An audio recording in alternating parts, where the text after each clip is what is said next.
Hi guys, welcome back to the channel. Today I wanted to talk about how I made A's in both Anatomy and Physiology 1 and 2.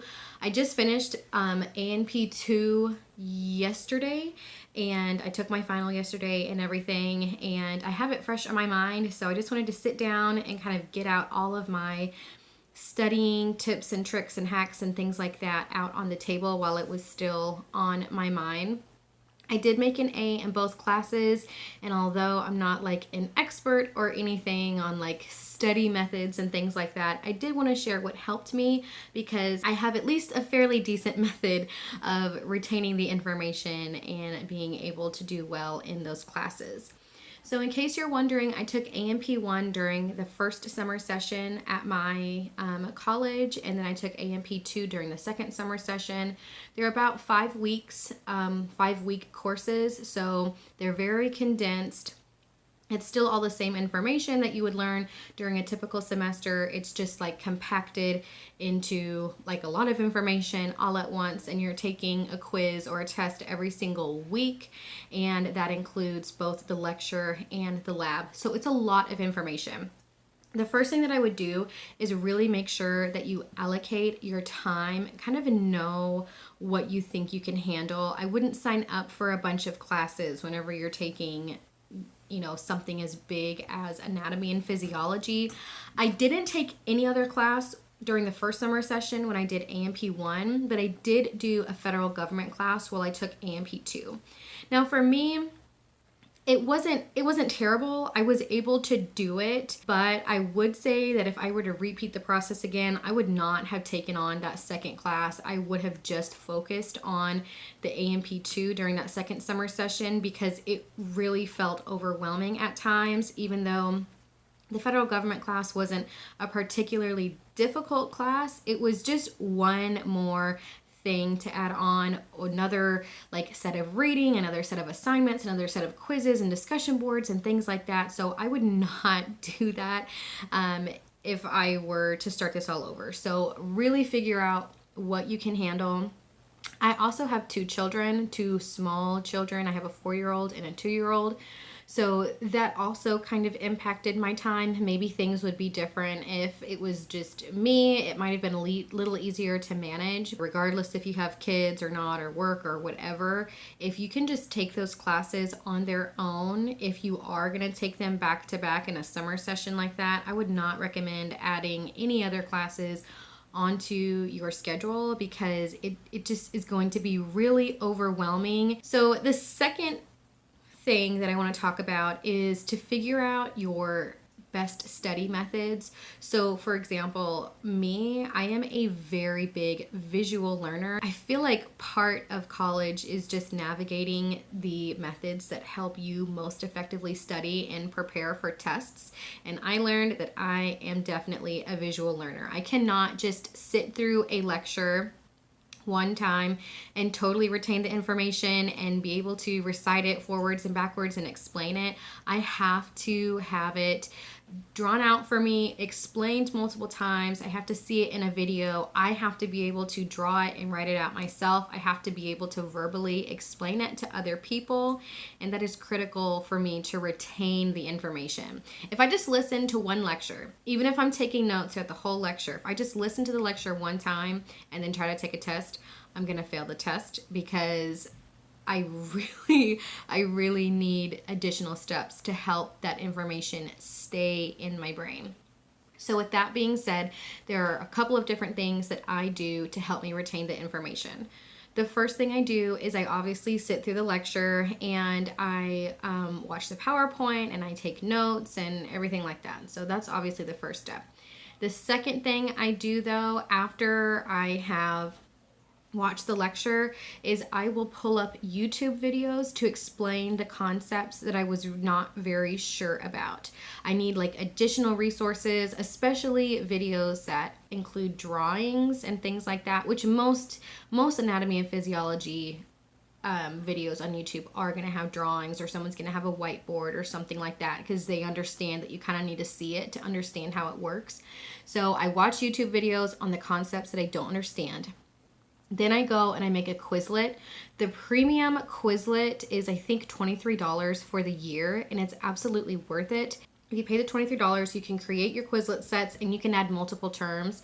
I think if you don't have premium Quizlet, you can only add like 3 terms, and you're gonna need a lot more than that to be able to study. So I make a Quizlet set.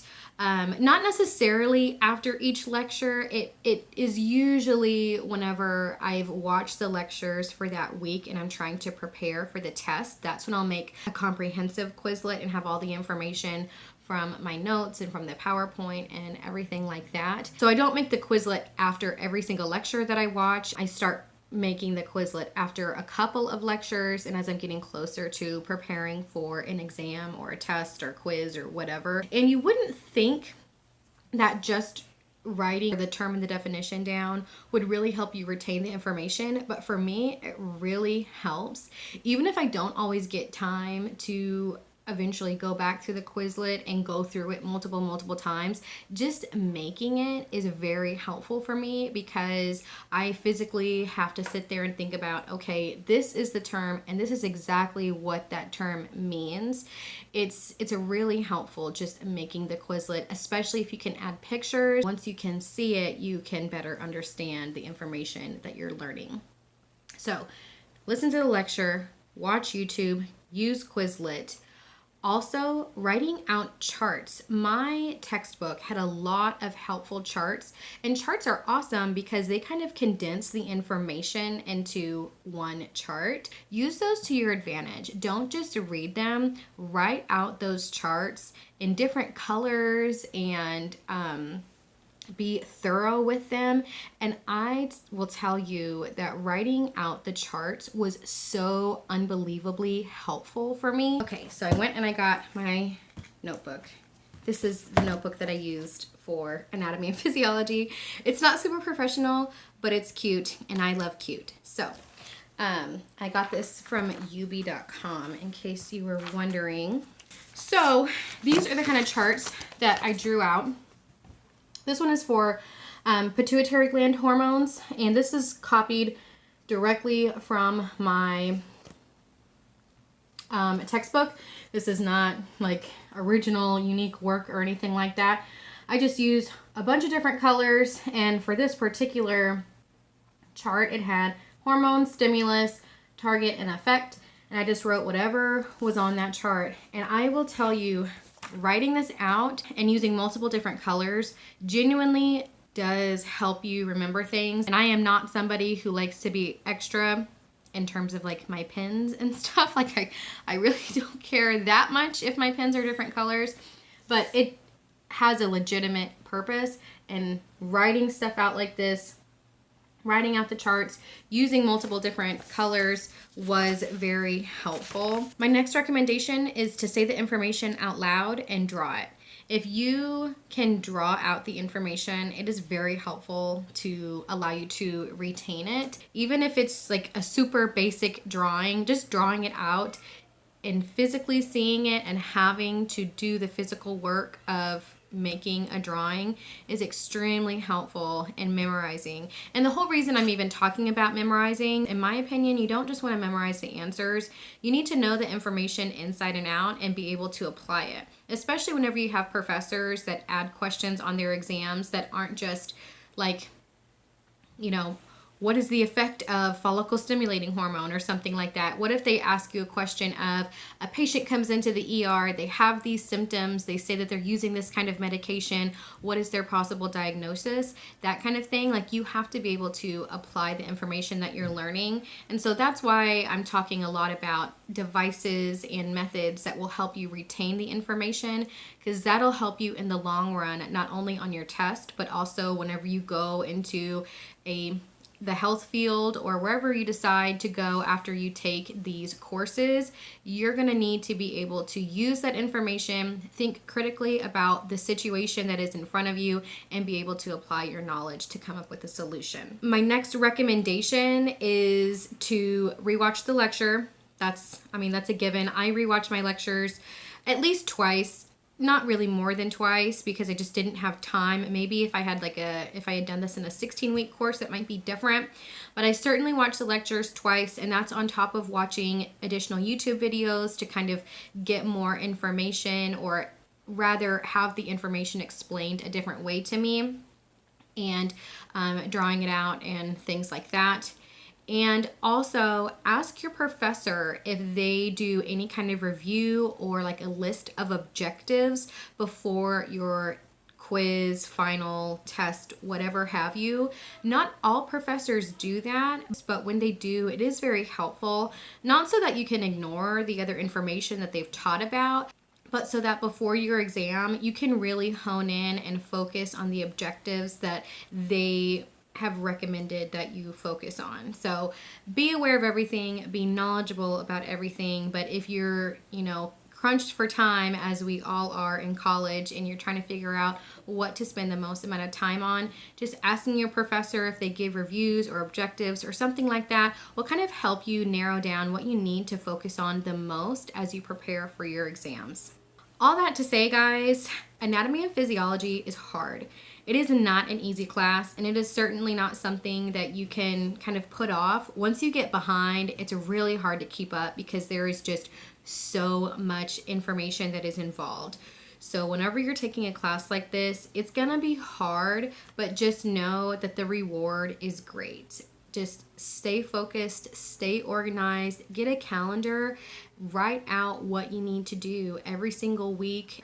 Write out a to-do list and things that you need to accomplish, and make sure that you get them done. Do all these things so that you can feel confident that the information is retained in your mind. And I will say that just having the confidence in a test or in a class, being able to go into an exam and feel confident about the material is extremely helpful, and you are fully capable of making yourself feel confident as long as you have a thorough understanding of the material. Even if you get presented with a question in an exam that you don't 100% know the answer on, at least if you have a solid foundation of the material, you can eliminate the questions that, or I should say the answers that you know are wrong. That's one less thing that you have to worry about when you try to get to the correct answer. From then, you can use your logic and the information that you do know to come up with an answer that seems to best fit the question at hand. All right, guys. So with all that being said, those are my tips. I hope that they were helpful to you. Again, I'm not an expert. This is just my experience and methods that I have used that have helped me. At the end of the day, there's no tip or trick that's going to give you an A. Obviously, we all know that, right? The road to nursing school or any health field, it's not easy, and these classes are no exception. If you do not apply yourself and make the time and make it work and tell yourself that you can do it and you will succeed, then you're gonna have a really rough time in that class. So stay persistent, stay motivated, remind yourself that you are absolutely capable, and use the resources that are out there to help you with your knowledge and to help you through the class. If you have any questions for me, make sure to leave them in the comments down below, or if you just want to tell me about your experience in taking anatomy and physiology classes, make sure you subscribe, and I will see you in the next one. Bye.